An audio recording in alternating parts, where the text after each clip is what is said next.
வணக்கம். இன்றைய முக்கிய செய்திகள்.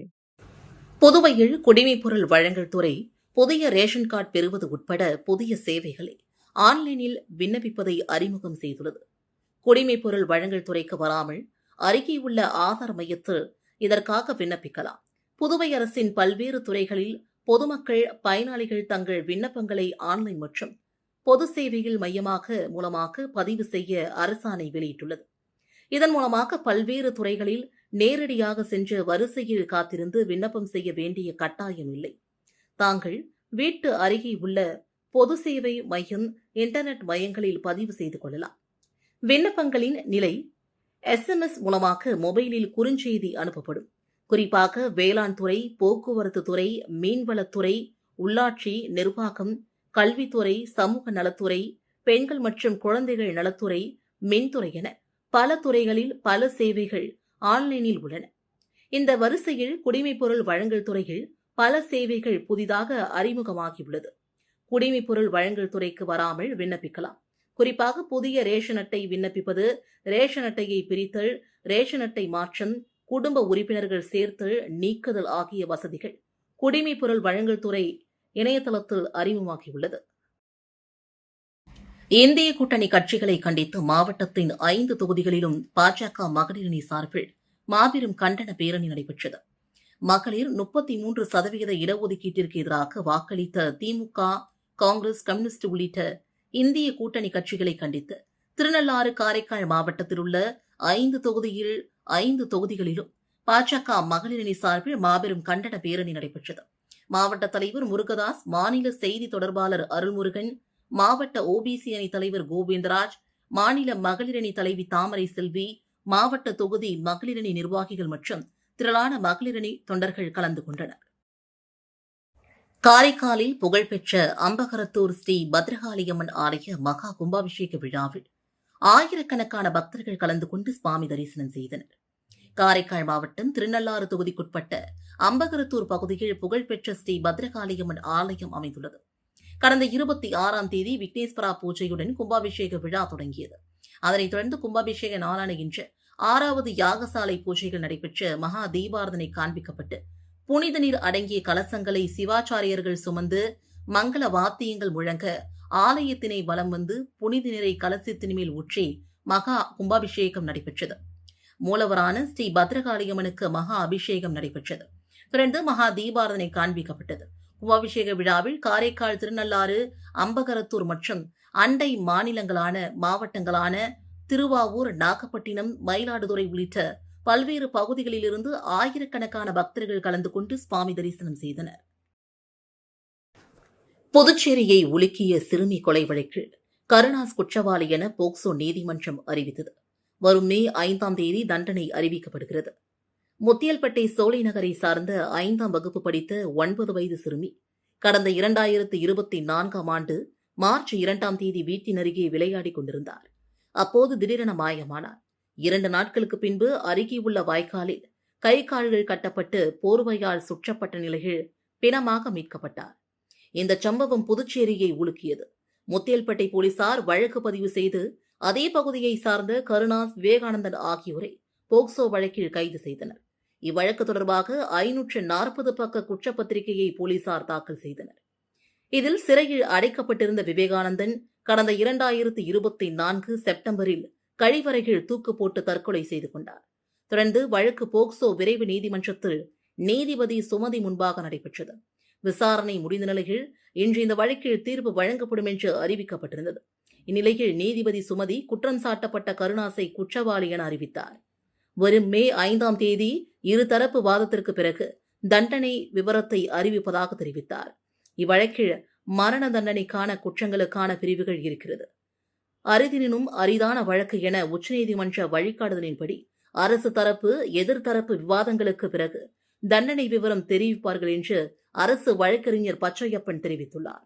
2024 அன்று முத்தியால்பேட்டை பகுதியில் காணாமல் போன 9 வயது சிறுமி வழக்கு முத்தியால்பேட்டை போலீசாரால் பதிவு செய்யப்பட்டு அந்த சிறுமியின் உடல் முத்தியால்பேட்டை சோலை நகர் கண்ணதாசன் வீதியில் உள்ள வாய்க்காலில் 5/3/2024 அன்று கண்டுபிடிக்கப்பட்டது.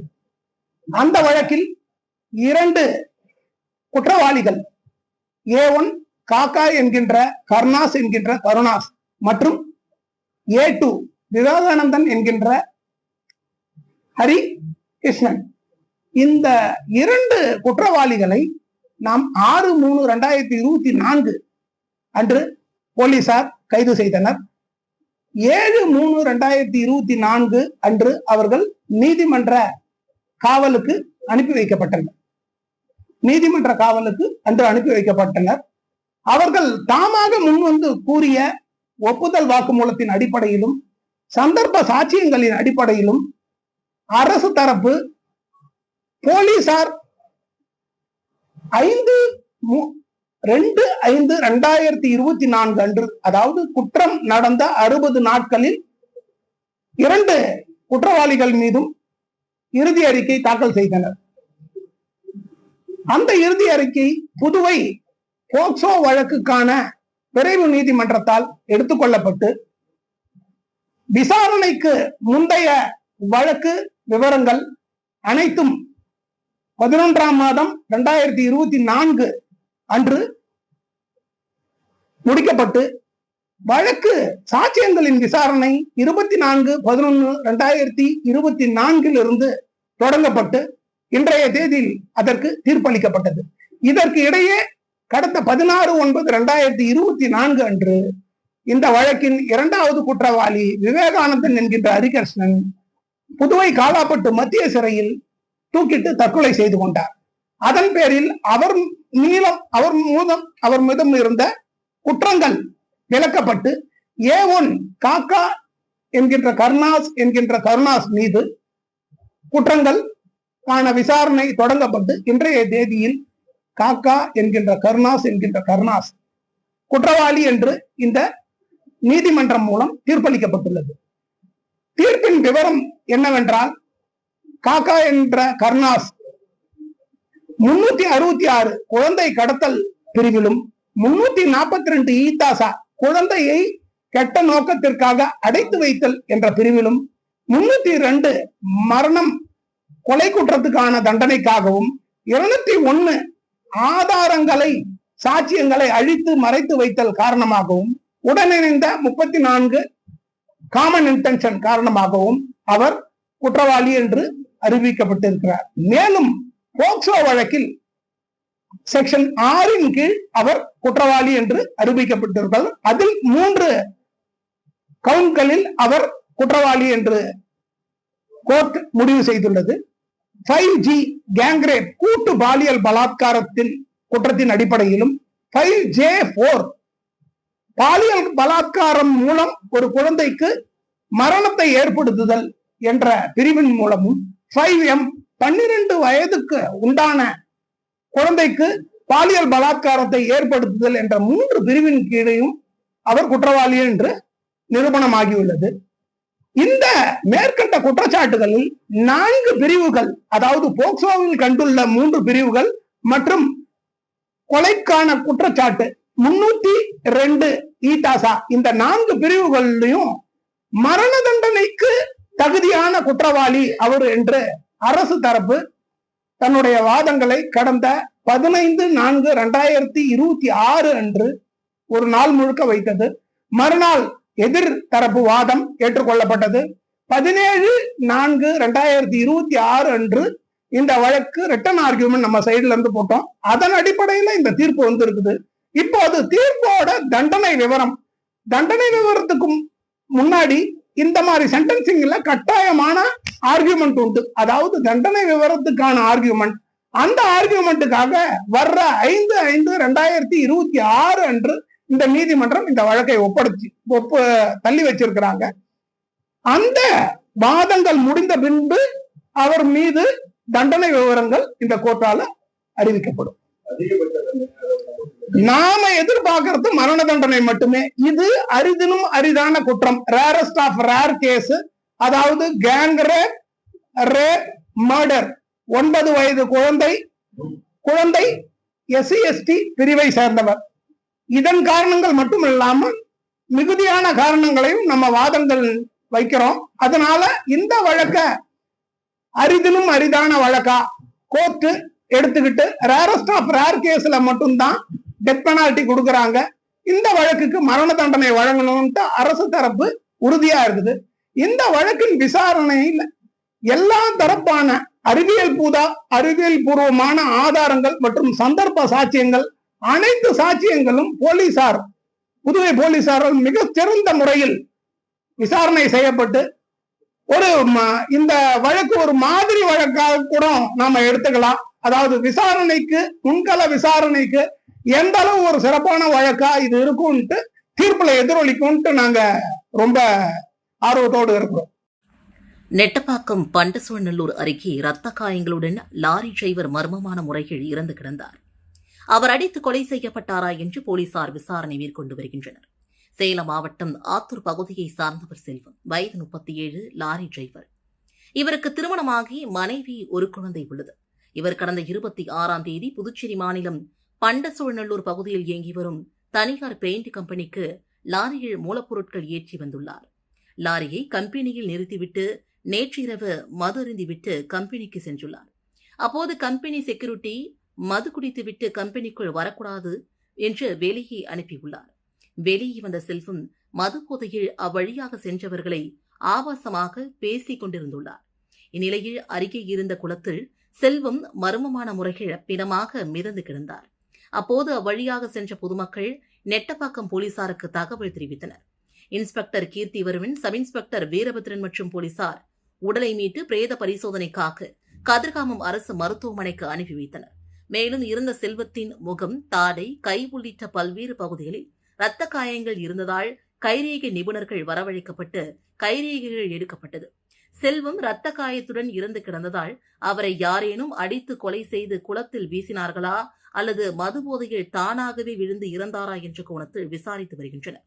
மேலும் இது தொடர்பாக வாலிபர்களை பிடித்து போலீசார் விசாரித்து வருகின்றனர். கோணிமுடுக்கு பகுதியில் அமைந்துள்ள ஆதி கைலாசநாதர் தியான திருக்குடிலில் வளர்பிறை பிரதோஷ வழிபாடு நடைபெற்றது.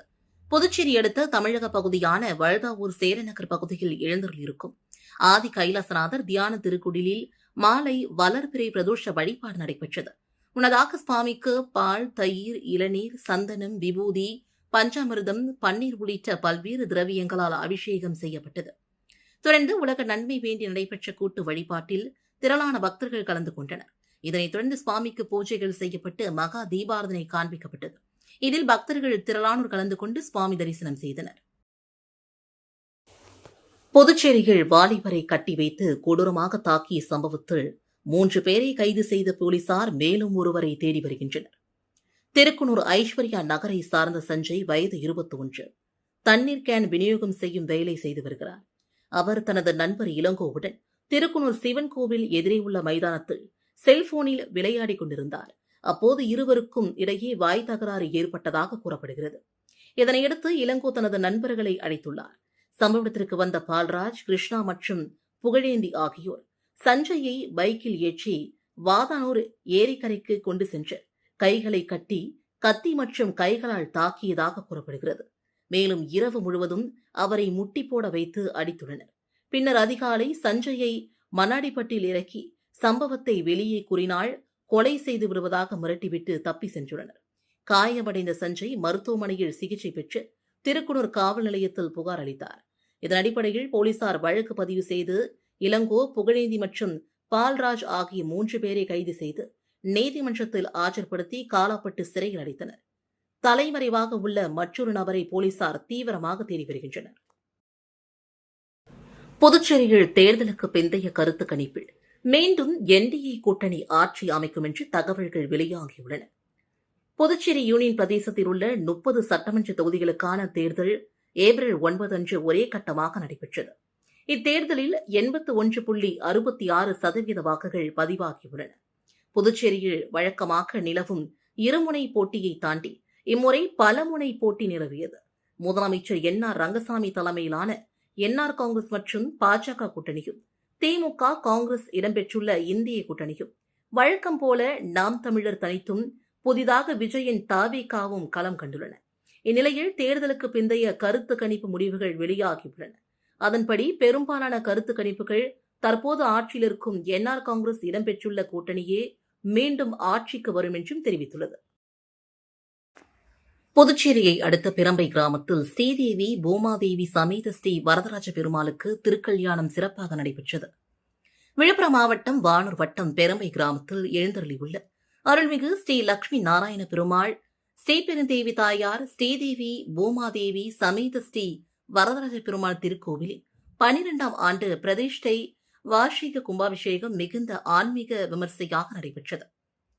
பராபர வருடம் சித்திரை மாதம் 15ஆம் தேதி செவ்வாய்க்கிழமை மாலை 6 மணிக்கு எஜமானர் சங்கல்பம், அனுகை, புண்ணியாகம், அக்னி பிரதிஷ்டை, மகாசாந்தி, கலச ஸ்தாபனம், மகாசாந்தி ஹோமம் மற்றும் பூர்ணாகிதி சாட்சி முறை நடைபெற்றது. இதனைத் தொடர்ந்து சித்திரை மாதம் 16ஆம் தேதி புதன்கிழமை ஹஸ்த நட்சத்திரம் அமிர்த யோகம் கூடிய சோதனத்தில் முக்கிய நிகழ்ச்சிகள் நடைபெற்றன. காலை 6 மணிக்கு சங்கல்பம், புண்ணியாகம், மகாசாந்தி ஹோமம் நடைபெற்றது. காலை 7 மணிக்கு மகாசாந்தி திருமஞ்சனம் நடைபெற்றது. தொடர்ந்து காலை 9 மணிக்கு பூர்ணாகிதி, யாத்திரதானம், மகாசாந்தி, கடம் புறப்பாடு, திருமஞ்சனம், விசோர்சனம், சாட்சி முறை மற்றும் தீர்த்த பிரசாத விநியோகம் நடைபெற்றது. மாலை 4 மணிக்கு மேல் ஸ்ரீதேவி பூமாதேவி சமேத ஸ்ரீ வரதராஜ பெருமாளுக்கு திருக்கல்யாணம் சிறப்பாக நடைபெற்றது. இதனைத் தொடர்ந்து இரவு பெருமாள் திருவீதி புறப்பாடு நடைபெற்று பக்தர்கள் பக்தி பரவசத்துடன் கலந்து கொண்டு அருளை பெற்றனர். இவ்விழா மிகுந்த சிறப்பாக நடைபெற ஏற்பாடுகளை பெரம்பை கிராம மக்கள் அனைவரும் இணைந்து சிறப்பாக செய்திருந்தனர். ஜிப்மர் மருத்துவமனையின் புறநோயாளி பிரிவுகள் மே 1ஆம் தேதி இயங்காது என்று தெரிவிக்கப்பட்டுள்ளது. ஜிப்மர் நிர்வாகம் விடுத்துள்ள செய்திக்குறிப்பில் மே 1 புத்த பூர்ணிமாவை முன்னிட்டு மத்திய அரசு விடுமுறை அறிவித்துள்ளது. இதனையொட்டி மே 1 ஜிப்மரில் புறநோயாளிகள் பிரிவுகள் இயங்காது என்றும், எனவே அன்று நோயாளிகள் வருவதை தவிர்க்க வேண்டும் என்றும் குறிப்பிடப்பட்டிருக்கிறது. இருப்பினும் அவசர பிரிவு சேவைகள் அனைத்தும் வழக்கம் போல இயங்கும் என்றும் குறிப்பிடப்பட்டுள்ளது. இத்துடன் செய்திகள் நிறைவடைந்தன. வணக்கம்.